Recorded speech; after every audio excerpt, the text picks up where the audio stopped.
Mapagpalang umaga po sa ating lahat. Muli po si Miata Sebastian and welcome to our daily devotion with Pastor Russell Ocampo. And today our devotion talks about, alam mo ba na pinapasan ka ni Kristo? So our concept is all about in Christ. So ang pari lang in Christ, or ibig sabihin sa Kanya, kay Kristo, kay Beloved, kay Lord, ay lumitaw ng mahigit 200 times sa bagong tipan. Ito'y nagpapakita na napakahalagang katotohanan na ang isang mananampalataya ay kaisa ni Kristo sa pamamagitan ng pananampalataya. Ang union na iyon o ito kay Kristo ang pundasyon ng ating buhay Kristyano. So, sa Kanya natin natatagpuan ang ating pagkakakinlanlan, katwiran, lakas at layunin. So sa Kanya din tayo tumatanggap ng lahat ng pagpapalang espiritual, kapatawaran, pag-ibig, katwiran at buhay na walang hanggan. Sa Kanya tayo nabubuhay, kumikilos at umiiral.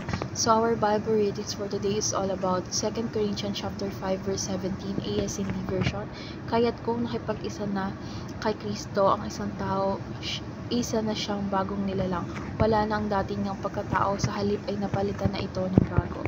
So ngayon, tako na tayo sa ating teaching. So yung first teaching is being in Christ gives us a new identity. So sa sandaling tayo ay manalig kay Kristo, hindi na ang ating dating pagkatao ang nangingibabaw, kundi ang ating bagong pagkatao kay Kristo. Tayo ay tinuturing na anak ng Diyos, minamahal at banal sa Kanyang paningin. Second is being in Christ gives us a new legal position. So bilang mga kaisa ni Kristo, wala na tayong hatol. So makikita ito sa Romans chapter 8 verse 1. Sa legal na pananaw ng Diyos, tayo ay ligtas na, pinatawad na at tinanggap na. So ang katwiran ni Kristo ay itinalaga na sa atin. Last teaching is being Christ gives us access to all blessings. So ang lahat ng pagpapalang espiritual sa langit ay nasa atin na kay Kristo, which is kay Kristo. So makikita ito sa Ephesians chapter 1 verse 3. Hindi tayo kulang sa Kanya. Mayroon tayong lahat ng kailangan upang mamuhay para sa Diyos. So ngayon natako na tayo sa ating application. So yung first application is ask God's blessing in the name of Jesus. So dahil tayo ay nasa Kanya, may access na tayo sa trono ng Diyos. Humingi tayo ng may kumpiyansa, hindi sa sarili nating pangalan, kundi sa pangalan ni Jesus. Second is approach God through Christ's holiness. So hindi dahil tayo ay karapat-dapat, kundi dahil si Kristo ang ating katwiran. So sa tuwing lalapit tayo sa Diyos, gawin natin ito na may kababangang loob at pananampalataya kay Jesus Christ.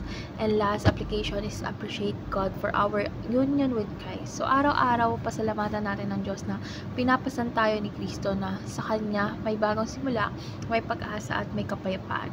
Ipagdiwang natin ang ating bagong buhay in Christ. So ngayon nadako na tayo sa ating discussion. So yung first, which is our last part, and our last part talks about how does understanding your identity as being in Christ enable to ask God's favor and blessing. So para sa akin, kapag naunawaan natin na tayo ay in Christ, hindi na tayo hihingi sa Diyos na parang pulubi. Hihingi tayo bilang mga anak, minamahal, ligtas at tinanggap.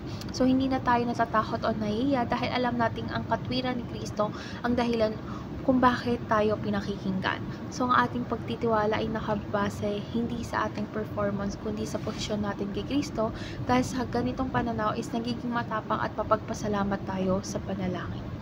So let's pray po. Lord God, maraming salamat po dahil sa pamamagitan ni Kristo kami ay naging bago. Salamat sa bagong pagkatao, bagong posisyon at bagong buhay na nasa inyong anak. Turuan mo po kaming lumapit ng may kumpiyansa, humingi ng may pananampalataya at mamuhay ng may pasasalamat. Patuloy kaming palakasin sa katotohanan ng pinapasan kami ni Kristo, na sa Kanya kami ay ligtas, mahal at may saysay. Sa pangalan ni Jesus, Amen.